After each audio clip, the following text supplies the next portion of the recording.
Bismillahirrahmanirrahim. Assalamualaikum warahmatullahi ta'ala wabarakatuh. Nabda hazal majlis qiraati umul kitab al-Fatihah. A'udzu billahi minasyaitonir rajim. Bismillahirrahmanirrahim. Alhamdulillahi rabbil alamin. Ar-Rahmanir Rahim. Maliki yaumiddin. إياك نعبد وإياك نستعين اهدنا الصراط المستقيم صراط الذين أنعمت عليهم غير المغضوب عليهم ولا الضالين الحمد لله رب العالمين والصلاة والسلام على أشرف الأنبياء والمرسلين وعلى آله وصحبه أجمعين نحمده ونستعينه ونستغفره ونعوذ بالله من شرور أنفسنا ومن سيئات أعمالنا من يهده الله فلا مضل له ومن يضلله فلا هادي له أرسله بالهدى ودين الحق ليظهره على الدين كله ولو كره الكافرون قال الله تعالى في كتابه العزيز يا أيها الذين آمنوا اتقوا الله حق تقاته ولا تموتن إلا وأنتم مسلمون صدق الله العظيم أما بعد. Tuan-tuan hadirin hadirat muslimin muslimat yang dirahmati Allah Subhanahu wa taala. Alhamdulillah, marilah kita sama-sama merafakkan setinggi-tinggi syukur kita kehadrat Allah Subhanahu wa taala, diberikan kesempatan kita pada malam ini dapat untuk kita bersama-sama berada dalam rumah Allah untuk kita melaksanakan solat fardu maghrib berjamaah dan juga kita memberikan kesempatan masa kita untuk kita berada di dalam majlis ilmu. Mudah-mudahan Allah Ta'ala memberkati setiap amalan yang kita lakukan. InsyaAllah tuan-tuan, malam ini kita sambung kuliah kita. Kita berada pada sambungan minggu yang lepas pada muka surat 109.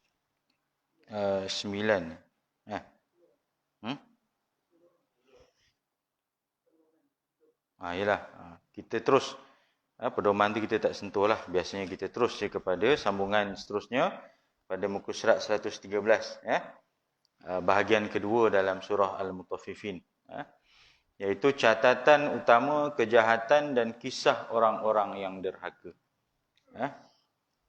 Baik. Allah Subhanahu wa taala berfirman dalam surah Al-Mutaffifin ayat yang ke-7. A'udzu billahi minasyaitonir rajim. Kalla inna kitabal fujjari lafi sijjin. Wa ma adraka ma sijjin. Kitabun marqum. Wailun yawma idzil lil mukadzibin.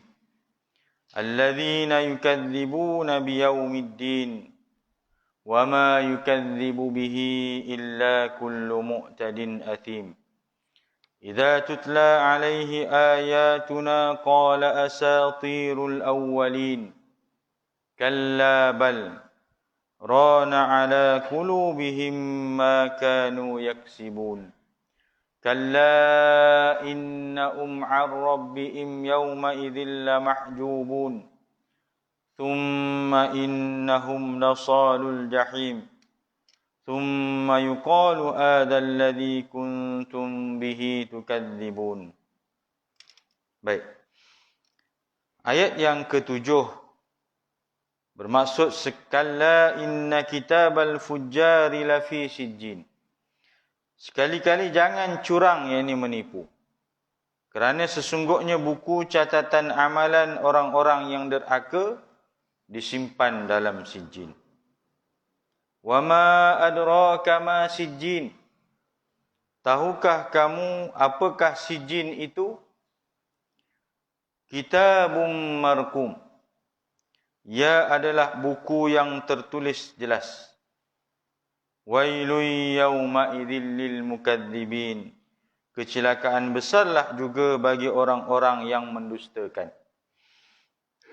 Alladzina yukadzibuna biyaumiddin, yaitu orang-orang yang mendustakan hari pembalasan. Wa ma yukadzibu bihi illa kullu mu'tadin athim. Dan tidak akan mendustakan hari pembalasan itu melainkan setiap orang yang melampau batas lagi berdosa. Wa iza tutla alaihi ayatuna qala asatirul awwalin. Orang-orang yang apabila dibacakan kepadanya ayat-ayat kami, ia berkata itu adalah dongeng orang-orang dahulu kala. Kalla bal rana ala qulubihim ma kanu yaksibun. Sekali-kali tidak demikian. Bahkan apa yang mereka lakukan itu telah menutup hati mereka. Kalla innahum ar-rabbihim yawma idzil lama'jubun. Sekali-kali tidak. Sesungguhnya pada hari itu mereka dialang daripada melihat Tuhan. Thumma innahum lasalul jahim. Kemudian sesungguhnya mereka akan menderita bakaran api neraka. Thumma yuqalu hadzal ladzi kuntum bihi tukadzibun. Kemudian dikatakan kepada mereka, inilah dia, yakni azab yang selalu kamu dustakan. Tuan-tuan yang dirahmati Allah Subhanahu wa taala. Ini bahagian yang kedua dalam surah Al-Mutaffifin.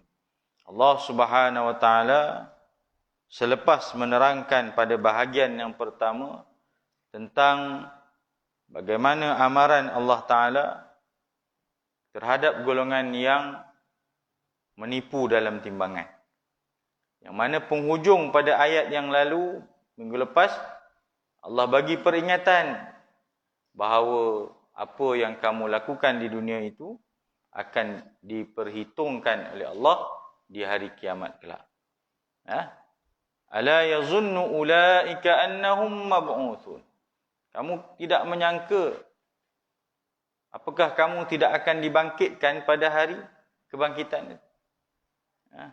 Yaumin azim, pada satu hari yang cukup dahsyat. Jadi malam ini kita sambung ayat ini nak cerita bagaimana Allah Subhanahu wa taala sebutkan golongan-golongan yang buruk amalannya, yang keji kitab amalannya dan berada di kedudukan mana di akhirat kelak. Itu.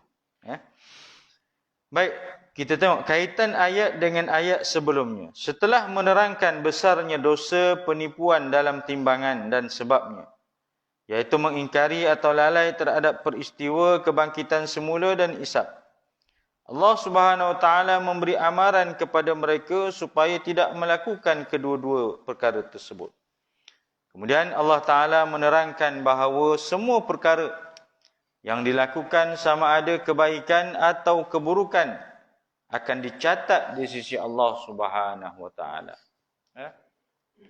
Kita ini beringatlah tuan-tuan, apa jua yang kita lakukan semuanya akan direkod oleh Allah Subhanahu wa taala. Semuanya akan disimpan oleh Allah taala.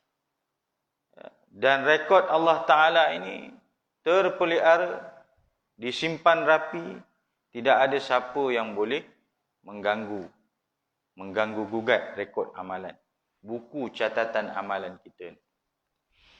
Jadi sebab itu kita beringatlah dalam melakukan sesuatu, semuanya akan tercatat dalam buku kita. Jika banyak yang kita buat menuju kepada kebaikan, alhamdulillah. Tapi jika banyak yang kita lakukan menuju kepada kejahatan, keburukan, maka kita bimbang, kitab kita nanti akan berada pada tempat yang disebut dalam ayat 17, ayat ke-7 ni nanti tuan-tuan. Sebab Hari ini kita masih lagi tak tahu. Siapa-siapa pun tak tahu, tuan-tuan. Kita sebagai masyarakat awam, kecualilah para sahabat yang telah dijanjikan syurga oleh Nabi SAW. Telah dijanjikan syurga oleh Allah Subhanahu Wa Taala. Ini kita ni, orang awam ni, kita tak tahu. Dalam pada kita tak tahu, maka kita nak selamat, ialah kita ikutlah apa yang Allah Ta'ala perintahkan. Kita tak tahu nasib kita di penghujung nanti, tuan-tuan. Mungkin di pertengahan ini kita bersyukur. Alhamdulillah. Allah Ta'ala kekalkan kita di jalan Allah Ta'ala. Penghujung umur kita, kita tak tahu.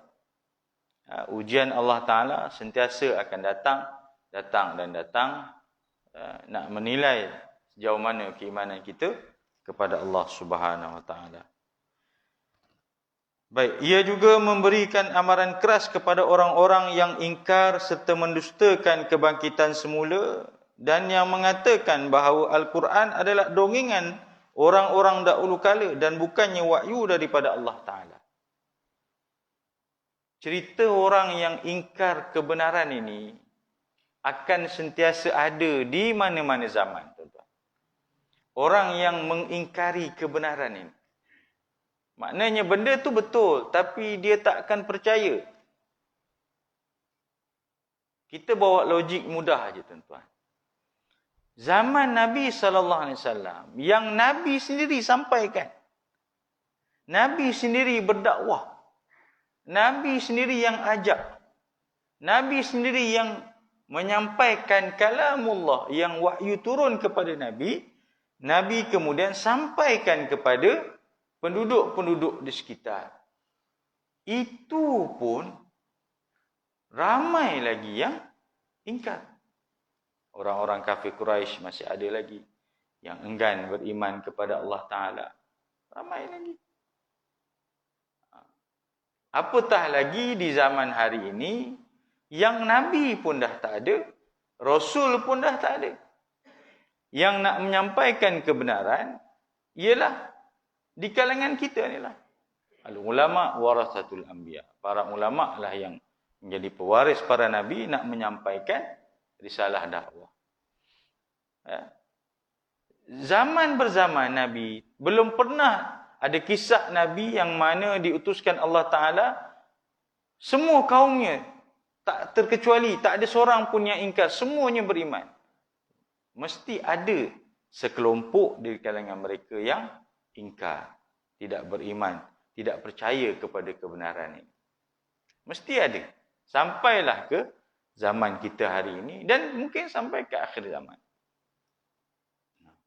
Jadi sebab itu janganlah kita rasa pelik sangat, tuan-tuan. Memang golongan-golongan ini akan ada sahaja sepanjang zaman. Ni hari ini vaksin dah vaksin dah sampai lah. Ni golongan-golongan yang anti vaksin. Malam ni ada forum perdana, special malam ni, forum perdana TV1 khas tentang vaksin. Selalu forum perdana 3 orang, seorang moderator, 2 panel. Malam ni berapa orang saya kira tadi? Bukan, lebih 5 sini. Berapa? 9. Dengar betul-betul. Yang bercakap tu bukan orang sebarangan. Yang bercakap tu bukan orang yang duduk tak tentu hala. Yang bercakap tu ialah pakar. Yang bercakap tu mufti. Yang bercakap tu orang yang ilmunya tinggi. Jadi kalau setakat kita orang awam ni, jangan nak tunjuk action lah. Setakat kita alim dengan internet kan. Maknanya, mana kau tahu? Aku tengok internet. Dia tahu tu dia tengok internet kan. Aku tahulah, aku baca kat Facebook. Jadi kita dengar orang yang pakar. Jangan pandai-pandai. Macam-macam. Ini angkara Yahudi. Kita ni jangan terikut-ikut dengan rentak ini. Sebab itulah masjid kita ditutup. Sebab memang Yahudi nak benda-benda macam ni. Sedap cakap. Ada balon cukup-cukup. Ini apa SOP penjarakan ni. Semua ni mengarut ni semua. Illuminati ke. Ya. Freemason ni semua. Ya. Tuan-tuan. Kalau semudah kita ni nak jadi orang berilmu, ngadap internet, tak payah buka sekolah, tuan-tuan. Tak payah. Mana kau dapat ni? Sekarang kan dunia dah canggih. Di hujung jari boleh dapat ilmu. Tak payah buka sekolah dah sekarang. Duduk je depan internet. Belajar je. Tak payah buka sekolah menengah ke, sekolah rendah ke, universiti, tak payah. Duduk je depan internet. Sebab semua ada kat situ. Sebab apa? Sebab ilmu dia dapat. Internet cukup. Yang kita berempah pulai lah bentangkan fakta. Kes pada hari ini meningkat. Ya, ada kluster baru. Ini bahaya. Virus ini sudah semakin dia imun dengan situasi semasa, dia semakin kuat dan sebagainya, macam-macam lah. Jenuh lah kita bentang fakta apa benda-benda. Yang internet juga yang dipercaya. Ni. Ada ke pun dalam ni? Yang dahsyat dalam pada dia tak percaya vaksin ni, dia anti-vaksin ni lah. Ni sambil-sambil kuliah, malam ni kita bagi cukup-cukup orang yang anti-vaksin ni. Yang dengar live ni pun dengar dia elok. Kira anggap ni apa ni? Forum perdana tu lah kot. Cuma kita taklah level itu kan. Sekadar kita bagi perumpamaan sudahlah. Kadang-kadang tak guna kita berhujah dengan orang-orang yang memang dia memang tak nak, macam mana pun tak nak. Ya. Jadi tak perlu kita berhujah. Cukup kita bagi perumpamaan sudah. Biar dia fikir. Ya. Dalam pada duk kata-kata dia kata kita ni anti vaksin, jangan sekali lah ni vaksin ni nanti dia akan menyebabkan kita ni nanti dikawal oleh satu pihak tertentu. Ya. Dia akan masukkan microchip, macam-macam lah benda yang dia tidak. Ini Yahudi lah dan sebagainya. Ya. Dalam pada dia duk marah-marah tu, dia pun isap rokok sebatang. Aku benci betul anti vaksin. Ini semua Yahudi. Sebatang. Rokok mahal ke tu? Baru dapat air sinar. Yang dia hisap rokok, nasiblah siapa yang ada kat dalam ni. Yang dia duk hisap rokok tu, bagus ke tidak untuk kesihatan? Bagus ke tak? Ini contoh je. Bukanlah yang hisap rokok ni dia anti vaksin. Contoh marah pula orang hisap rokok ni. Itu perumpamaan je. Dia tak percaya anti vaksin, dia adalah yang anti vaksin, tapi dalam masa yang sama, benda yang merosakkan kesihatan dia selamba je dia usah rokok. Tak ada apa. Dia dok kata ini adalah agenda Yahudi, dia balut dalam Facebook begitu, buat live FB dia kata ni agenda Yahudi. Yang dia guna platform Facebook tu dari mana? Platform Facebook tu dari mana? Facebook tu sendiri dari mana? Faham tak tuan? Kalau kata anti betul lah Yahudi semua ni, bukan kita kata kita sokong Yahudi. Tak, biarlah kita bercakap itu atas dasar ilmu, atas dasar fakta, kita faham. Bukan kita sembrono dan sebagainya. Nak cerita dari sudut dalil ke hukum, tuan-tuan dengar malam ni forum perdana. Saya cuma cerita dari sudut perumpamaan. Dalam pada dia anti vaksin, tapi kepercayaan karut-marut dia percaya pula. Tahu karut-marut macam-macam lah sampai sekarang banyak lagi. Karut-marut yang kita kata orang dulu-dulu punya kepercayaan, hari ini masih lagi dipegang. Tentang anti vaksin, vaksin yang boleh nak mengawal, membantu kita ni, dia tak percaya pula. Macam-macam.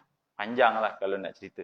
Pendek kata, golongan yang menentang kebenaran ini pasti akan ada di mana-mana, tuan-tuan. Dan setiap masa. Biasa, tuan-tuan. Sedang zaman Nabi pun berapa ramai yang menentang kebenaran Nabi, apatah lagi zaman yang kita ni tak ada Nabi. Kitalah penyambung warisan Nabi SAW. Sikit je lah selingan, tuan-tuan. Tak ada kaitan tajuk kita ni dengan vaksin ni sebenarnya. Cuma kadang-kadang bengang jugalah. Seterusnya Allah memberi amaran kepada mereka daripada menuturkan kata-kata yang batil ini serta menerangkan sebabnya, iaitu mereka bergelumang dalam maksiat yang menutup hati mereka daripada melihat kebenaran dan kebatilan. Akhirnya menyebabkan mereka tidak dapat membezakan antara yang baik dan buruk. Ini disusuli dengan keterangan mengenai pembalasan Allah terhadap mereka, iaitu mereka dijauhkan dari rahmat Allah dan dimasukkan ke dalam neraka serta mereka kekal berada di dalamnya. Dalam bab orang yang melakukan dosa, hatinya tertutup dah tuan-tuan. Hatinya tertutup. Fi qulubihim maradun fazadahumullah marada. Hatinya dah ada penyakit, Allah tambah lagi. Ya. Hatinya hitam. Summa qasat qulubuhum. Kalau dah hati hitam ni tuan-tuan, kita cakaplah apa pun susah dah nak terima dah. Samalah seperti orang yang jahil, kita bercakaplah, berhujahlah apa pun, dia tetap takkan terima pandangan kita. Jadi sebab itu dalam bab kebenaran daripada Allah Subhanahu wa taala ini, kita teruslah istiqamah dengan kebenaran daripada Allah Taala. Catatan utama kejahatan disebutkan dahulu daripada catatan utama kebaikan. Kerana yang disebut dahulu ialah janji buruk kepada orang-orang derhaka, maka sesuailah disebut hal orang-orang derhaka dahulu. Permulaan ayat surah Al-Mutaffifin Allah sebut wailul.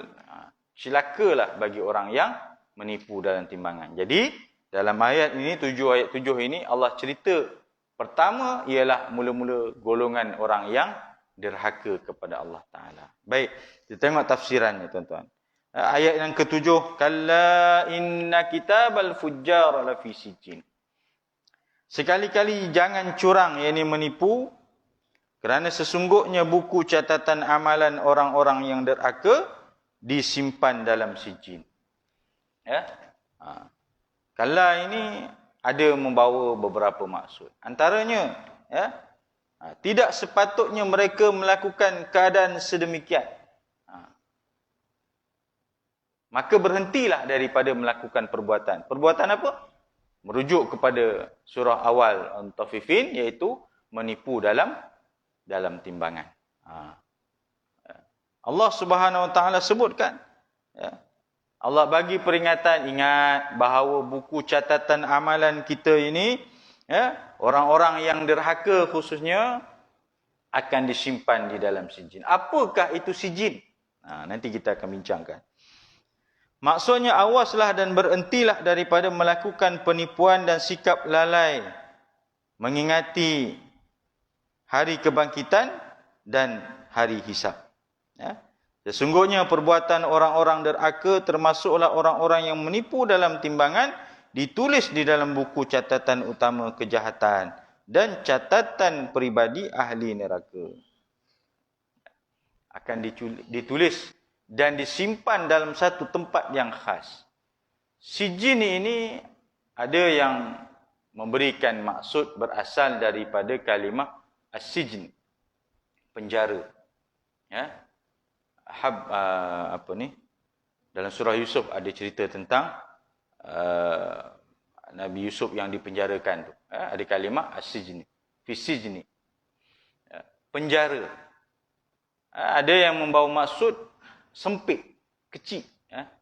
Sijin ini ialah tempat yang sempit, yang kecil. Dan ada juga yang membawa maksud bahawa sijin ini ialah satu tempat yang paling dasar dalam neraka. Paling dalam.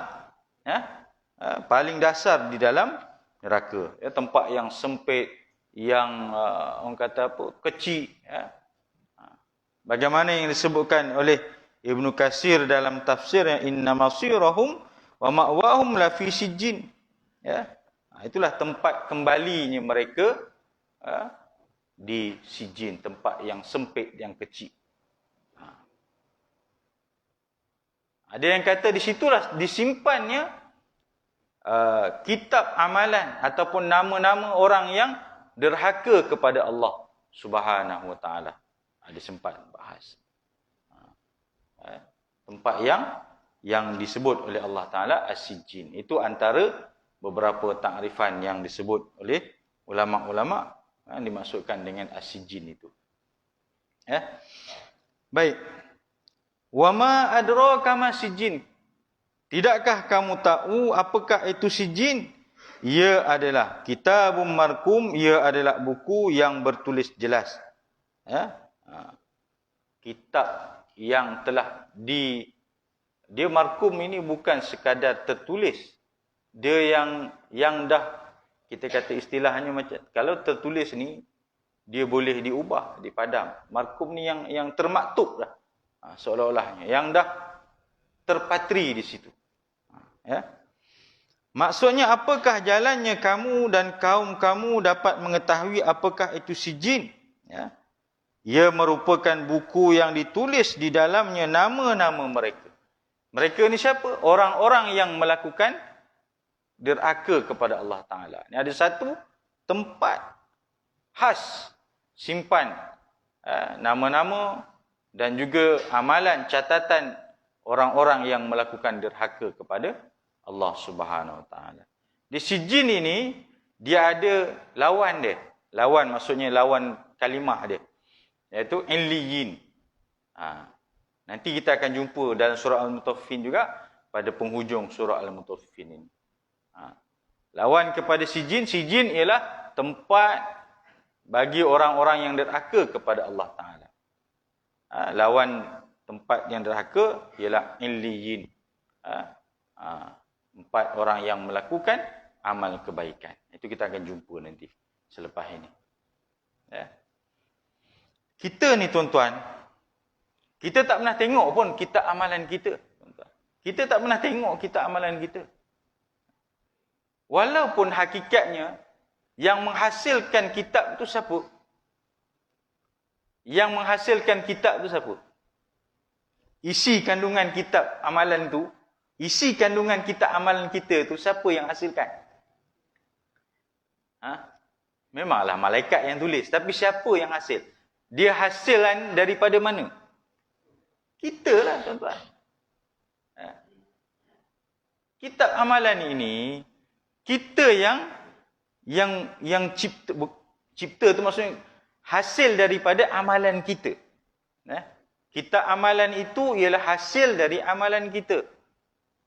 Walaupun ia hasil dari amalan kita, tapi kita tak tahu pun hari ini.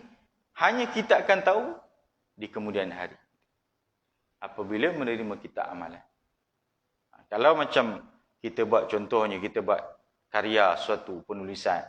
Dia kata kita buat assignment ke, tesis ke. Ya.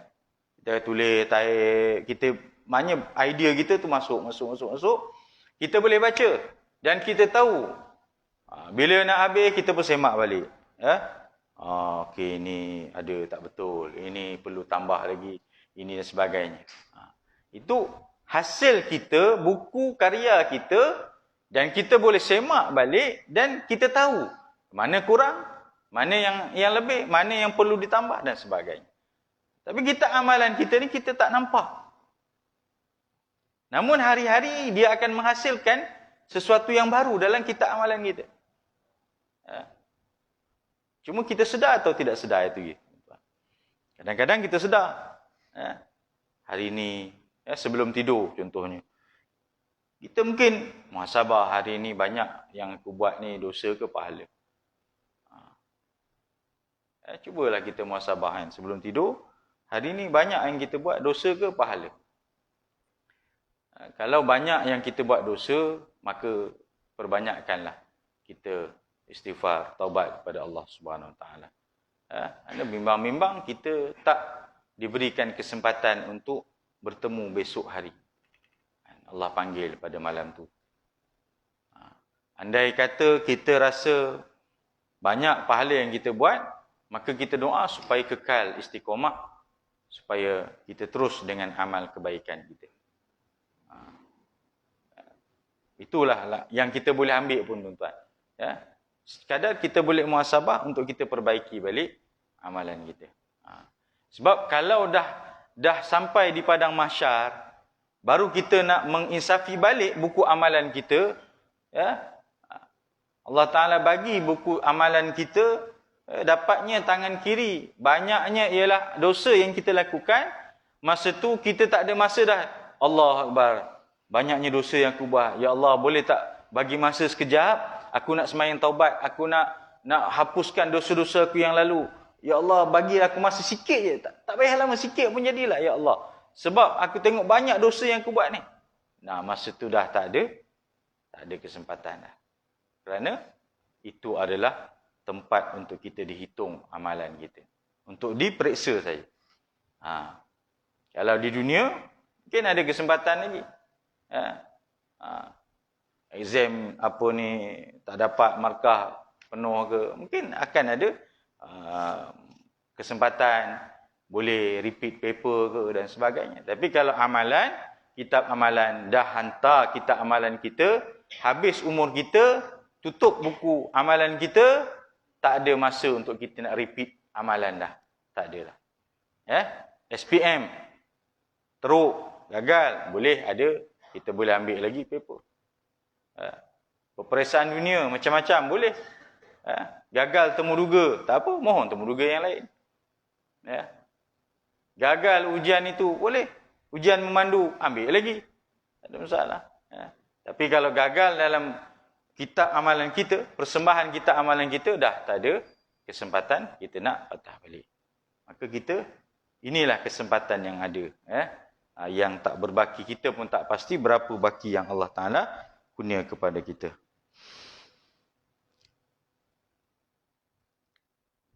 Ia merupakan buku yang ditulis di dalamnya nama-nama mereka. Ia juga merupakan buku yang ditulis dengan tulisan yang jelas. Ia mengumpulkan semua catatan perbuatan jahat dan durjana yang dilakukan oleh syaitan, orang-orang kafir dan fasik. Maknanya orang-orang kafir dah confirm lah dalam neraka. Dia derhaka kepada Allah Ta'ala. Orang-orang fasik, ni lah sebahagiannya daripada kita ni yang melakukan dosa-dosa kepada Allah Subhanahu Wa Ta'ala tu disimpan rapi dalam situ. Ibaratnya tuan-tuan, minggu lepas saya ada buat perumpamaan. Ibaratnya kalau kita dalam perkhidmatan bekerja, kita ada satu buku merekodkan servis kita. Perkhidmatan kita namanya buku servis. Dan buku servis ini memang disimpan rapi. Bukan sebarangan orang boleh pegang. Biasanya pembantu takbir lah. Kan? Betul je. Dia bukan boleh sebarangan kata, aku nak pinjam sekejap buku ni, nak bawa balik. Buku servis ni je nak update. Tak boleh, tak boleh, tak boleh. Bukan boleh suka-suka engkau nak bawa gitu gini, tak boleh. Dia ada dia punya tata cara dia. Tempat penyimpanan dia. Dan buku itu detail. Hari pertama lapor diri, berapa hari bulan. Kenaikan gaji tu, surat kenaikan gaji. Kenaikan gaji tahunan, KGT. Tulis. Nombor rujukan surat. Bertukar. Telah bertukar ke sekian-sekian tempat. Rujukan surat ni. Semua detail dalam tu. Cuti. Tahun berapa? Tahun 2010. Dia bercuti banyak ini. Baki cutinya banyak ini. Semua ada dalam tu. Kursus. Tahun lepas dia kursus berapa hari. Catat dalam tu. Semua. Yang berkait dengan servis perkhidmatan. Semua ada dalam tu. Bila kita kita pencen je, tutup buku. Haji disimpan ke buku servis tu, Ji? Tak ada.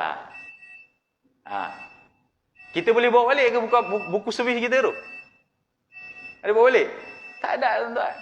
Tersimpan rapi. Tersimpan rapi di kita punya majikan lah, pejabat kita. Tersimpan rapi. Semua tu. 35 tahun perkhidmatan. 35 tahun punya servis ni. Berapa buku? Berapa buku je? 3. Ada yang 3, ada 4. Ikutlah berapa lama kita punya servis. Semua dalam tu. Itulah perumpamaan kalau kita nak bawa buku amalan kita ni, tuan-tuan. Semuanya daripada A to Z. Servis ni hanya cerita perkhidmatan je. Dia tak cerita hari ni dia semayang. Ada cerita? Tak ada. Dalam buku servis ada cerita hari ni semayang Zuhur, semayang berjamaah. Hari ni puasa bulan Ramadan. Dia cerita bab servis saja, servis perkhidmatan. Tapi amalan ini ialah cerita beramal kita. Dan servis perkhidmatan pula hanya cerita time kita kat pejabat je. Kat rumah tak ada. Tarikh sekian-sekian, saya pergi bercuti makan angin bersama keluarga. Tak ada masuk dalam rekod servis, tak ada. Tapi dalam buku amalan, semua everything. Dalam kita bekerja pun dicatat amalan. Dalam kata kita dah habis pukul 5 petang balik rumah pun dicatat amalan. Dalam pada kita tidur pun dicatat amalan. Dalam pada kita cuti Sabtu Ahad pun dicatat amalan. Kita sorang-sorang pun dicatat amalan. Kita ramai-ramai pun dicatat amalan. Everything. Tak ada yang terlepas. Itu perumpamaannya lah. Jadi ada tempat yang diletakkan khas. Baik. Catatan ini dinamakan sijin, iaitu catatan yang besar lagi agung. Mengandungi catatan yang khusus untuk setiap para penderhaka dan durjana. Nampak? Untuk orang penderhaka, orang yang melakukan keingkaran kepada Allah Ta'ala, ada satu catatan daftar agung. Istilah sekarang ni daftar agung. Daftar agung ni kalau macam urusan saya ni, kalau pejabat agama ni urusan nikah kahwin lah. Kita ada istilah dulu nama daftar agung. Buku besar. Register. Sijil nikah tu sijil nikah. Kalau hilang sijil nikah, yang paling berharga masa tu apa dia? Tu daftar agung tu lah. Buka selak dalam almari tu, ada lagi yang tahun 60, nikah tahun 60 nak buka. Tarikh nikah bila semua. Tulisan Jawi. Mas kahwin berpuluh-puluh ringgit masa tu. 20 ringgit apa tak ingat. Ada yang orang kata tulisan Jawi orang lama ni tulisan Jawi dah lawa. Orang dulu tulisan Jawi lawa. Kita tengok macam khat tu macam orang kata macam cetakan daftar agung. Semua tercatat. Tak jumpa, tengok dalam daftar agung. Ada satu buku besar. Tak tahulah kalau jabatan lain, tak tahu ada daftar agung, ada ke kot rasanya kot. Semua tercatat rekod dalam tu, tuan-tuan. Tapi ini khas untuk orang yang derhaka kepada Allah Subhanahu Wa Taala. Inilah makna yang jelas untuk perkataan as-sijin, ya. Dalam pada itu kita juga telah mengetahui sebelum ini bahawa sebahagian ulama berpendapat bahawa as-sijin itu ialah tempat. Ada sebagian ulama mengatakan as-sijin itu ialah tempat. Tempat yang kecil, yang sempit. Bahkan ada yang kata, pendapat menyatakan bahawa dia adalah merupakan lapisan yang paling bawah. Kalau tak silap saya, dalam pandangan Ibn Katsir, dia menyebutkan qila bi'ru jahannam, dia adalah merupakan satu telaga dalam neraka Jahannam. Dalam neraka tu ada satu telaga neraka Jahannam. Seolah satu macam kawasan dasar bila kata telaga tu di dasar lah, dalam neraka Jahannam. Ada yang kata tempat. Ada yang kata ini adalah tempat penyimpanan nama-nama orang-orang yang melakukan derhaka kepada Allah Subhanahu Wa Taala. Iaitu neraka Jahannam yang merupakan neraka yang paling bawah sekali. Muhammad bin Ka'ab Al-Qarzi telah berkata, firman Allah Ta'ala, buku catatan yang bertulis jelas itu bukanlah tafsiran kepada firman Allah. Tahukah kamu apakah sijin itu? Tetapi ia merupakan tafsir kepada kesudahan nasib mereka, iaitu kesijin yang ditentukan untuk mereka. Itu menunjukkan bahawa ayat itu nak membawa maksud bahawa apa yang mereka lakukan ni, kesudahannya nanti itulah. Mereka akan dihumban atau berada di neraka. Yang paling dasar sekali. Buku catatan tersebut sudah selesai ditulis dan tidak seseorang pun boleh menambah atau menguranginya. Ini saya kata tadi. Kalau ditulis, dia boleh diubah. Tapi bila kita kata markum ini, dia yang kita kata dah tak boleh hejah lah maksudnya ceritanya. Tak boleh nak edit-edit lah.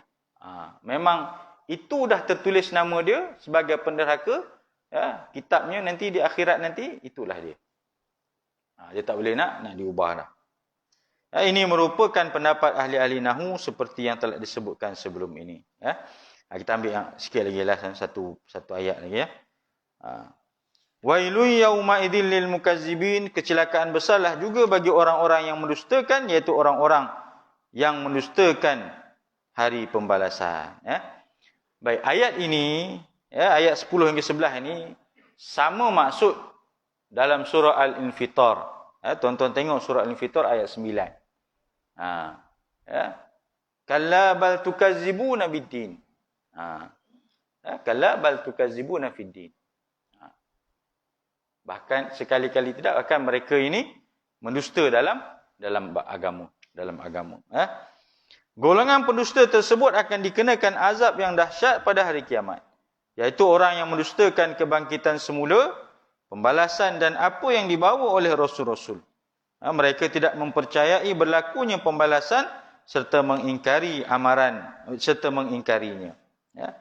Ini balasan bagi orang-orang yang mendustakan apa yang disebutkan oleh Allah Subhanahu Wa Taala tentang hari pembalasan. Maknanya pada ayat yang sebelum ni, ala yazunnu ulaika annahum mab'usun. Kamu tak menyangka ke kamu akan dibangkitkan, akan dipersoalkan hari akhirat nanti dengan amalan yang kamu buat, amalan dosa, menipu dalam meniaga dan sebagainya, ya, seolah-olah kamu tak percaya hari kebangkitan ini. Ini Allah bagi peringatan. Wailul yauma idzil lil mukazzibin. Celakalah bagi orang yang berdusta. Dia tidak percaya. Amaran ini bertujuan untuk mencela, bukannya untuk tujuan penerangan. Kerana setiap pendusta termasuk dalam amaran ini, sama ada dia mendustakan kebangkitan semula ataupun semua ayat Allah Subhanahu Wa Taala. Tak kiralah sama ada yang menipu dalam perniagaan atau mendustakan apa jua daripada ayat-ayat Allah Subhanahu Wa Taala, dia termasuk dalam amaran Allah Taala yang disebutkan wailul yauma idzil lil mukazzibin alladzina yukazzibuna biyaumiddin. Ya. Jadi tuan-tuan yang mati Allah Subhanahu Wa Taala, inilah amaran yang Allah Taala beri kepada kita. Ya, mudah-mudahan ia mengetuk pintu hati kita agar kita tidak melakukan derhaka kepada Allah Subhanahu Wa Taala. Dan kita ambillah kesempatan, ya, Allah Taala masih lagi membuka ruang kepada kita untuk kembali kepada Allah, untuk bertaubat kepada Allah, untuk melaksanakan amal ibadah. Gunakan kesempatan dan peluang ini. Ya, jangan sampai peluang itu dah tak ada, kita dah bertemu Allah Ta'ala, hilang segala peluang yang diberikan. Ya, wallahu alam tuan-tuan. Mudah-mudahan ada manfaat pada malam ini. InsyaAllah ada kesempatan kita sambung pada bulan yang akan datang.